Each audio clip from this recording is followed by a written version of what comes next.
अति पावन, मधुर सरस अरु अति मन भावन।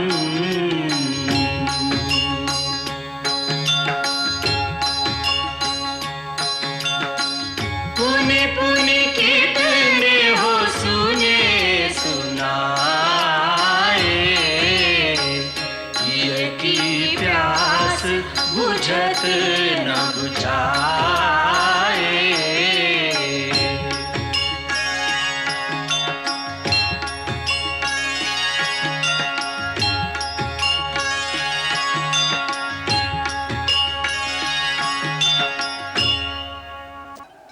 नए नए रथ पर चढ़कर इतना क्यों इतरा रहे हो?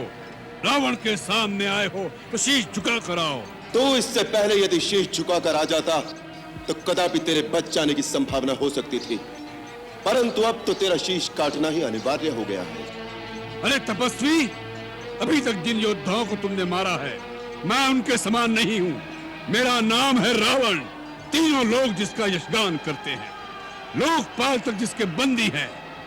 तुमने खरदूषण और विराट को मारा, बेचारे वाली का छुपकर वध किया, कुंभकर्ण और मेघनाद को मारा। आज मुझे उन सब का प्रतिशोध लेना है।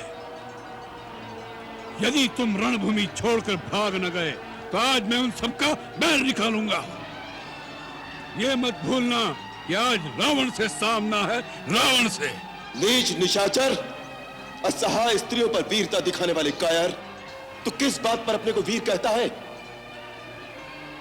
धर्म की मर्यादा भंग करने वाले पापी, तेरे समस्त पापों का दंड आज तुझे अवश्य मिलेगा। दंड देने का काम राजा का है, किसी भिखारी का नहीं। पहले प्रथम दंड, ये ले तेरा दंड।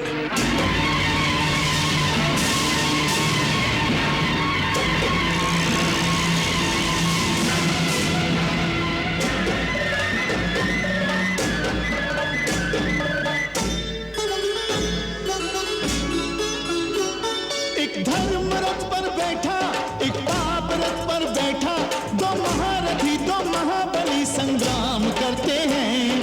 अंतिम चरण में युद्ध रावण राम करते हैं। अंतिम चरण में युद्ध रावण राम करते हैं। युद्धम युद्धम युद्धम महायुद्धम। एक धर्म रथ पर बैठा, एक पाप रथ पर बैठा, दो महारथी दो महाबली संग्राम करते हैं।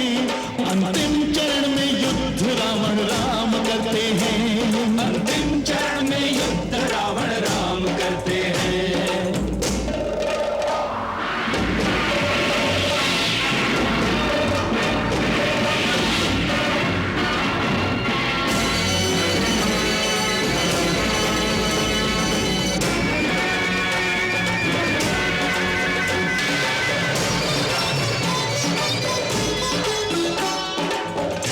कोई ना कोई निर्णय हो जाएगा, निश्चित ही पापी करनी का फल पाएगा।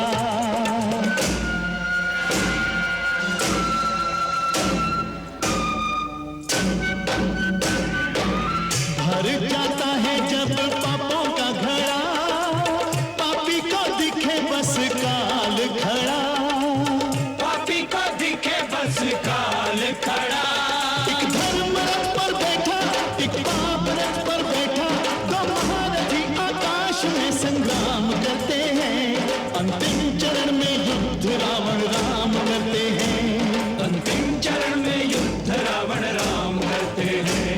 युद्धम युद्धम युद्धम महायुद्धम।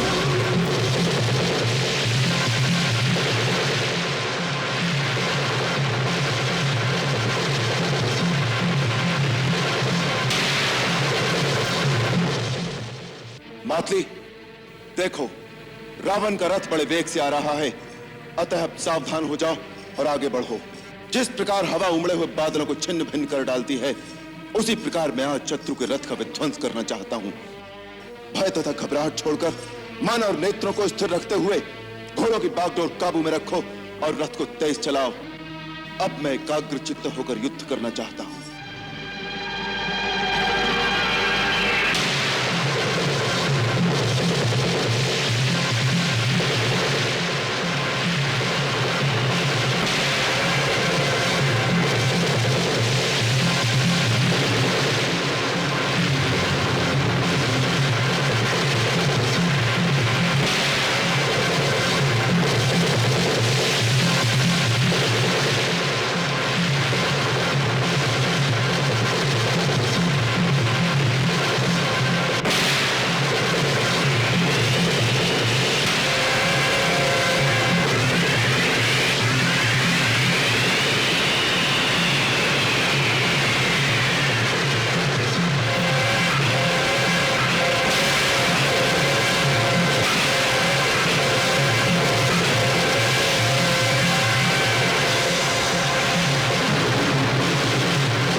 रघुनाथ के अमोद बाण निष्फल हो रहे हैं। नहीं देवेंद्र, रघुवीर के बाण निष्फल नहीं हो रहे।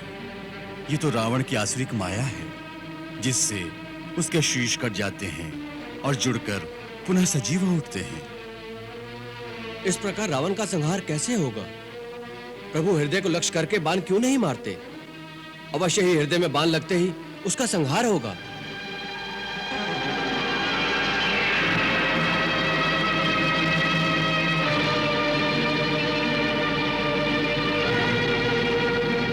हे देवराज इंद्र, ये एक गूढ़ रहस्य है।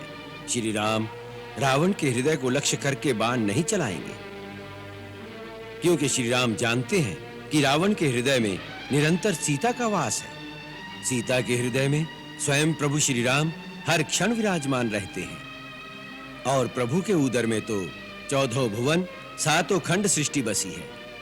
इस अवस्था में यदि बाण मारेंगे तो रावण के साथ सीता, उसके साथ राम और राम के साथ समस्त ब्रह्मांड का विनाश हो जाएगा। तो फिर रावण का अंत कभी नहीं होगा? होगा, बारंबार शीश पर प्रहार होगा। इस प्रकार सिरों के बार बार काटे जाने से वो व्याकुल हो जाएगा। इस प्रकार की व्याकुल अवस्था में उसके हृदय से सीता का ध्यान टूट जाएगा।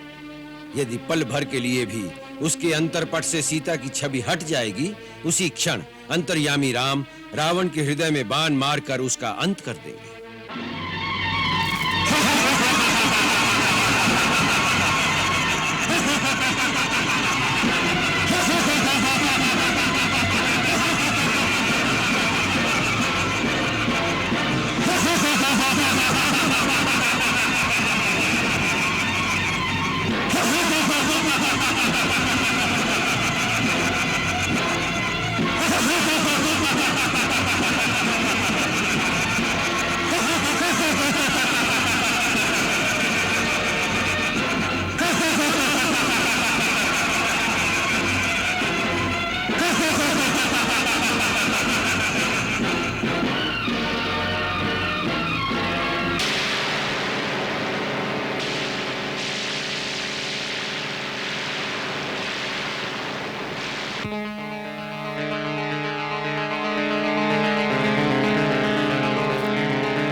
प्रभु, ब्रह्मा जी के वरदान से दशानन की नाभि में अमृत है।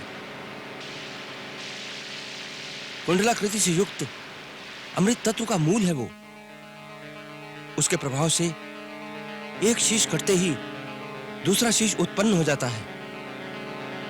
प्रभु, आप पहले आग्नेय शस्त्र का उपयोग करके नाभि विवर के मूल का अमृत सुखा दीजिए, तभी उसका अंत हो सकेगा। विभीषण, जब तक तू जीवित रहेगा राक्षस जाति का विनाश होते ही रहेगा।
प्रभु, इस राक्षस का वध करने के लिए ब्रह्मास्त्र का प्रयोग कीजिए। देवताओं ने जो इसके विनाश का समय बताया था, अब वो आ पहुंचा है प्रभु।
सुनिए, तीनों लोग आपकी जय जयकार कर रहे हैं कि रावण पर राम की विजय हुई।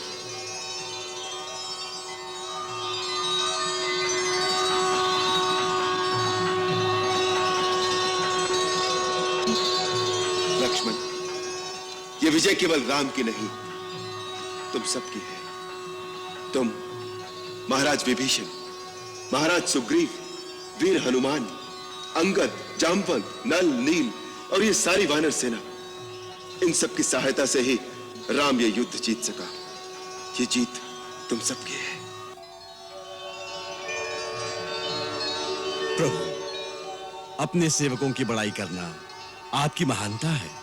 अन्यथा तीनों लोकों में कोई ऐसा योद्धा नहीं है जो युद्ध में आपके सामने ठहर सके। रावण देवताओं से भी परास्त नहीं हो सकता था। आज आपने वो सिद्ध कर दिया जो सब कहते हैं कि आप कोई साधारण मानव नहीं है। प्रभु, आपको शत शत प्रणाम। धन्य हैं आप।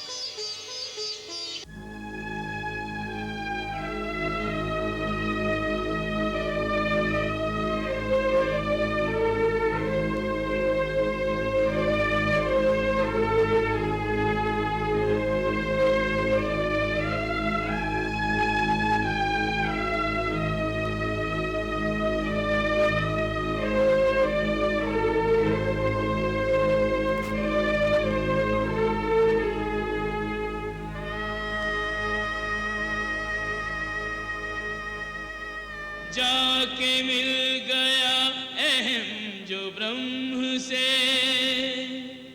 भेद जीव ब्रह्म का मिटा गया। आ गया सिमट के बिंदु सिंधु में, तेज तेज पुंज में समा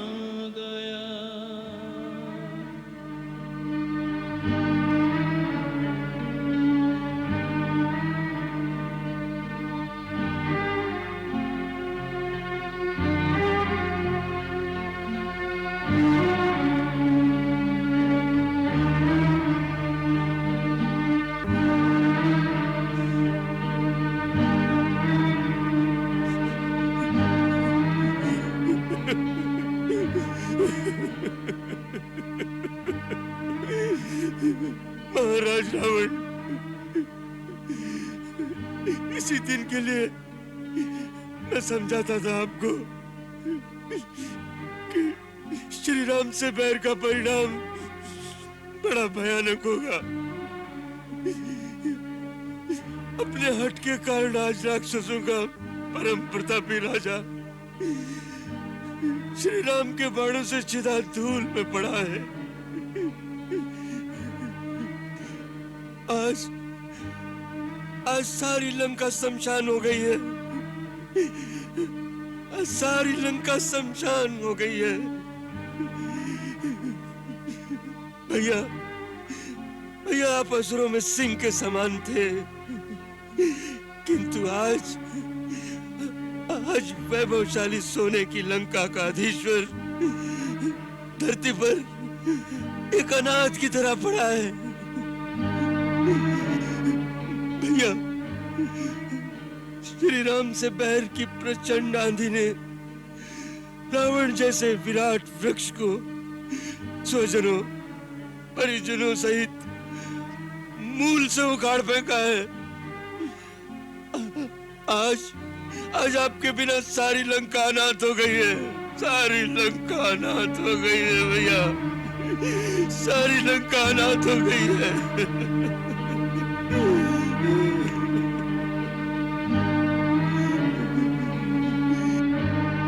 महाराज विभीषण, ये समय धैर्य रखने का है। भैया भैया, मुझे क्षमा कर दो, मुझे क्षमा कर दो भैया।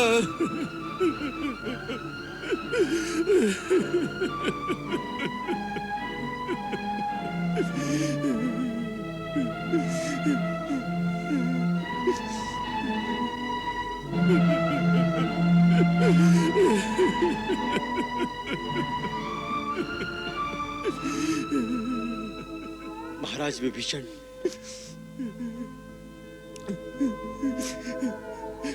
लक्ष्मण भाई, आज सारी लंका उजड़ गई सारी लंका। पुलस्त परिवार निराधार हो गया। हे वीरवर, एक बाण अपने तरकश से निकालकर मेरे कलंकित जीवन का भी अंत कर दो। आज अपना जीवन मुझे शूल के समान चुभ रहा है। विभीषण जी, मैं आपकी वेदना को समझता हूं। अब पुलस्त वंश का नाम चलाने के लिए धैर्य धारण करके इस होनी को तो सहना ही पड़ेगा। नहीं वीरवर लक्ष्मण, आज मुझे सारा संसार निसार लग रहा है।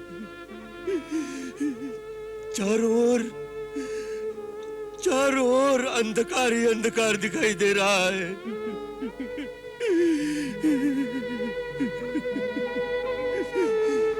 महाराज विभीषण, मित्र, आप स्वयं परम ज्ञानी हैं। जो योद्धा अपनी महत्वाकांक्षा और अभ्युदय के लिए युद्ध में प्रवृत्त होता है, जो किसी लक्ष्य के लिए युद्ध क्षेत्र में वीर गति प्राप्त करता है, उसके लिए कदापि शोक नहीं करना चाहिए। लंकाधिपति ने अपनी आन के लिए, असुर जाति का गौरव रखने के लिए जो गति पाई है, वो पूर्वकालीन महापुरुषों की बताई हुई उत्तम गति है। क्षत्रिय वृत्ति का आश्रय लेने वाले पुरुष की यदि रण में मृत्यु हो तो यह उसके लिए बड़े आदर की वस्तु है। यही शास्त्रोक्त सिद्धांत है। अब आप तात्विक बुद्धि का आश्रय लेकर अपने मन का संताप दूर कीजिए और अब आगे जो प्रेत संस्कार आदि करना है उसके संबंध में विचार कीजिए। महाराज सुग्रीव। आज्ञा प्रभु।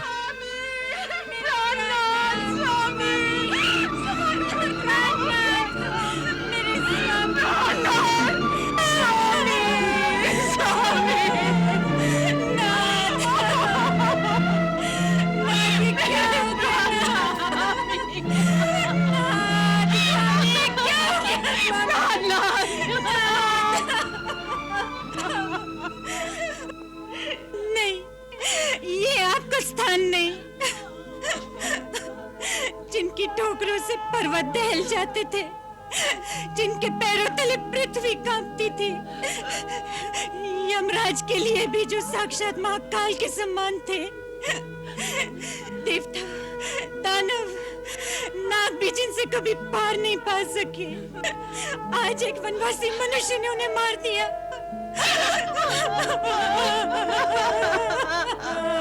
नहीं ना, इस पर कोई विश्वास नहीं करेगा, कोई नहीं करेगा। उठो, उठो नाथ, उठो। स्वामी, विधाता की सारी सृष्टि आपके बस में थी। लोकनाथ भयभीत होकर आपके सामने नतमस्तक हो जाया करते थे, परंतु आपके श्री राम जी से विमुख होने के कारण आपकी ये गति हो गई। आज इस सारे कुल में आपका कोई रोने वाला भी नहीं रह गया। मैं गर्व से सोचा करती थी कि विष्णु और शिव के भांति आपका अंत कभी नहीं हो सकता, परंतु आपने स्वयं श्रीमन नारायण से ही बैर मोल लिया।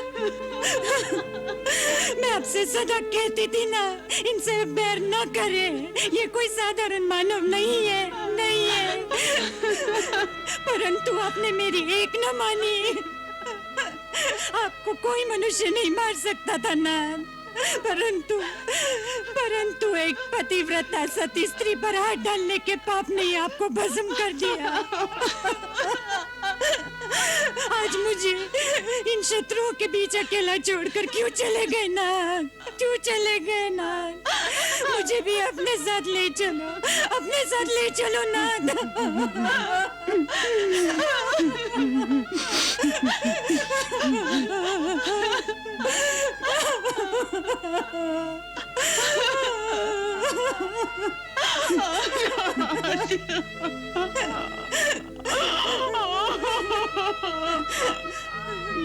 महाराज विभीषण, संयम से काम लीजिए।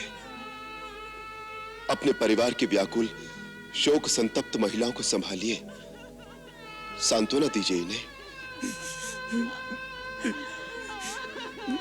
महारानी, धीरज धरिए, धीरज धरिए भाभी। भाभी? किसकी भाभी? जब भाई को शत्रु के हाथ से मरवा डाला तो भाभी का नाता कहाँ रहा? क्या इसी दिन के लिए अपने भाई का साथ छोड़ के गए थे? कम से कम आप तो ऐसा न कहो भाभी। तीनों लोग जानते हैं कि मैंने भैया का साथ नहीं छोड़ा था। उन्होंने ही मुझे निकाल दिया था।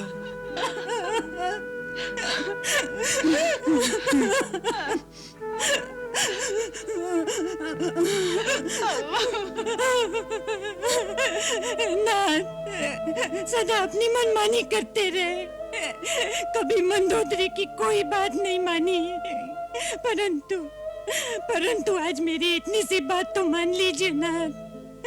अपनी मंदोदरी को भी अपने साथ लेते जाइए, अपनी मंदोदरी को भी अपने साथ लेते जाइए ना। मैं अकेली जीवित नहीं रहना चाहती, मैं अकेली नहीं जीवित रहना चाहती ना, मुझे भी अपने साथ लेते जाइए। महारानी मंदोदरी, यद्यपि मुझे तुमसे कुछ कहने का अधिकार नहीं, परंतु पुत्री, तुम्हारे पूर्वज पुलत्स्य मुनि ब्रह्मा जी के पुत्र थे। मैं भी उन्हीं ब्रह्मा का मानस पुत्र होने के नाते तुम्हारा वंशज ही हूं। बेटी, आदिकाल से सृष्टि का यही नियम है, यही विधि का विधान है। इस पृथ्वी पर कोई साथ आता नहीं, न कोई साथ जाता है। हर प्राणी आता है तो अकेला, काया को छोड़कर जीव जाता है तो अकेला। पूज्यवर, ये कहना बहुत सहज है, बहुत सहज है, परंतु सहना बहुत दुष्कर है, बहुत दुष्कर है पूज्यवर, बहुत दुष्कर है। दशानन, दशानन,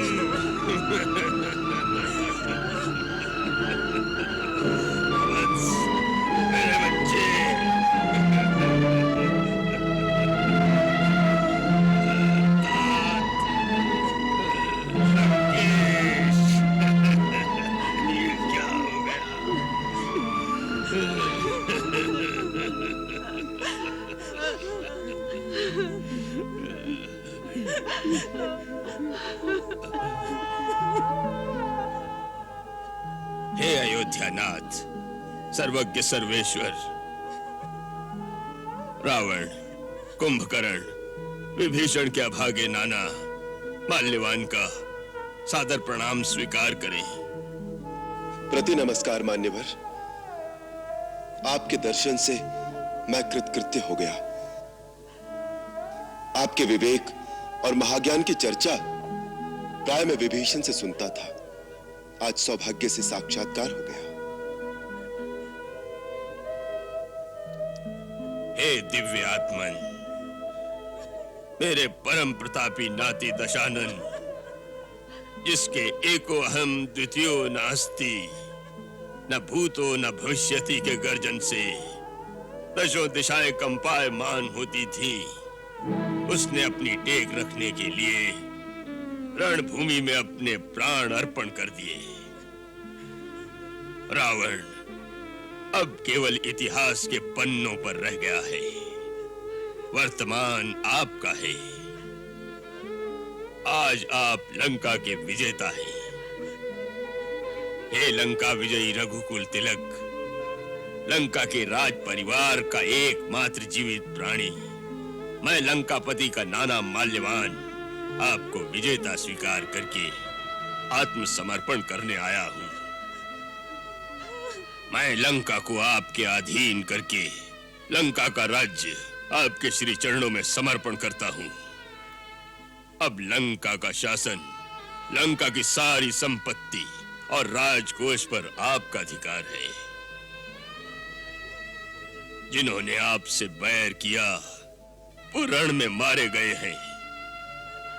अब मेरी इतनी ही प्रार्थना है कि लंका की निर्दोष प्रजा पर आप क्रोध न करें। लंका के बचे हुए नर नारी आपकी दया के पात्र हैं। आज से लंका और लंका निवासी अयोध्या के पराधीन रहेंगे।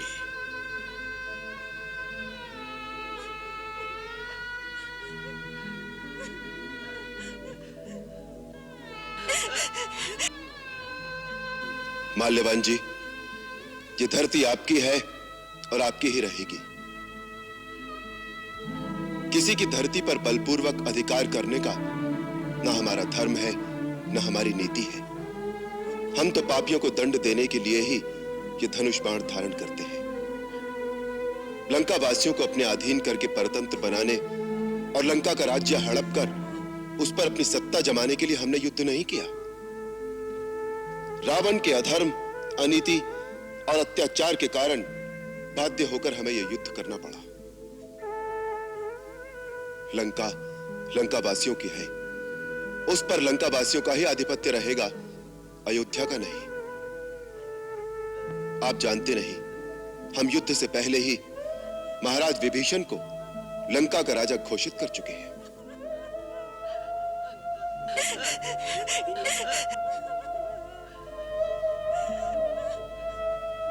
धन्य है रघुवंश मणि, आपकी उदारता धन्य है, आपकी विशाल हृदयता धन्य है।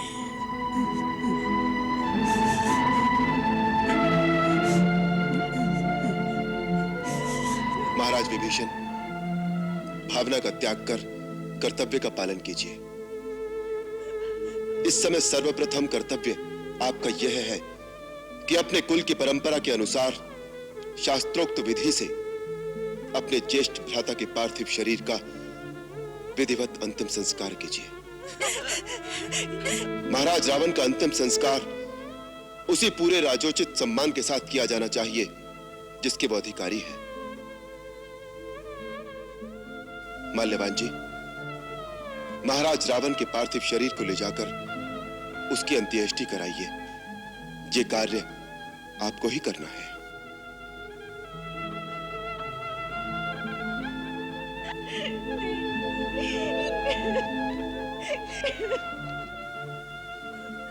महाराज रावण, भगवान आपकी आत्मा को सद्गति दे।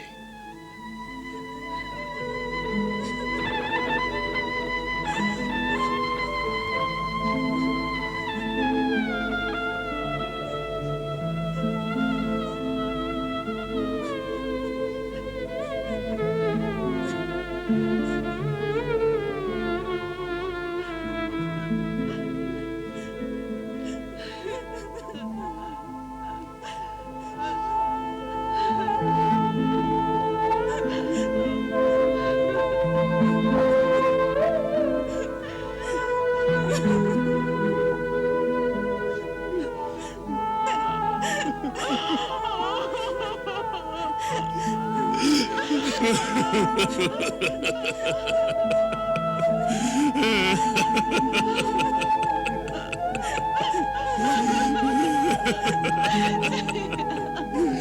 भी विधि की कैसी विडंबना है। मैं घर का सबसे बड़ा बूढ़ा बैठा हूँ और जिन्हें गोद में खिलाया था उन्हें एक एक करके कांधे पर उठाकर मैं शमशान में पहुंचा रहा हूँ। मुझसे बड़ा दुर्भाग्य किसका होगा? किसका होगा? किसका होगा? किसका होगा? मंगल भवन अमंगल हारी, प्रभु सुदशरथ अजिर बिहारी।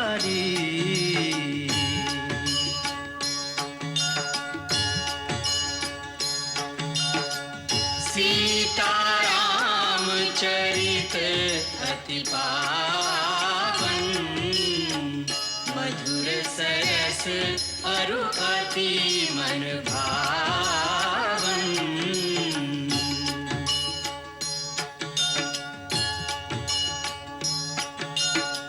पुनि पुनि कितने हो सुने सुनाए, की प्यास बुझत न बुझाए।